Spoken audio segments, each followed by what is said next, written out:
OK, so perhaps deep frying a whole chicken was a step too far, and what a hassle. I've got a much simpler way of browning the chicken, which I'll show you in a second. But first, I wanted to pick up on that flavour memory that I got from the motorway service station in France. That smell of chicken roasted in butter. It's just incredible. I've got here the wingtips that I reserved from earlier. I've chopped them up. I'm just going to put them in a pan with a good dollop of butter. Get the pan on a high heat. This is going to take about 5 minutes, and we're going to cook this until the butter starts sizzling. It'll turn brown, and that combination of the nutty notes from the butter turning brown and that smell of the roasted chicken skin is just going to be incredible. So while that's infusing, I need to brown the chicken. I need to get this pan nice and hot. I'm going to add some oil to the pan. I've gone for groundnut oil because it's very pure, it's got no flavour. As soon as that oil's hot, we add the chicken.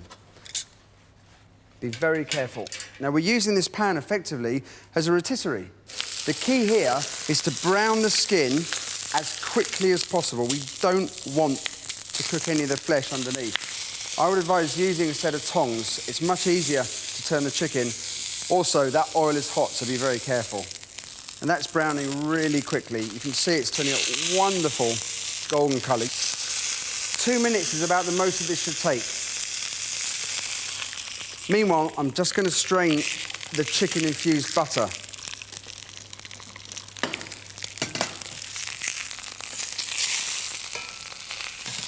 OK, there we are. Got wonderfully brown skin. That's going to be so crisp as well. So I just want to serve 2 really simple vegetables to go with this. And I've got a couple of great techniques. In here, I've got some carrots.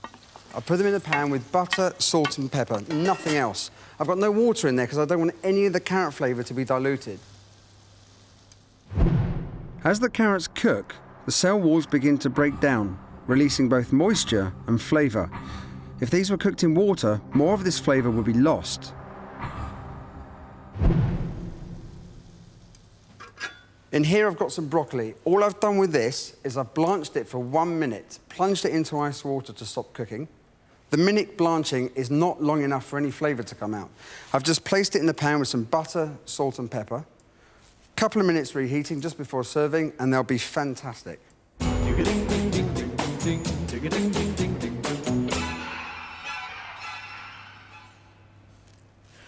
Well, that looks pretty good to me. But there's one last thing that's going to finish this dish off. It's this. Roasted chicken flavoured butter. I've got a baster, a meat baster with a sharp end. You can see it's actually sucking the butter up. Now I'm going to use this to inject the butter into the chicken. All of those juices are going to permeate the flesh.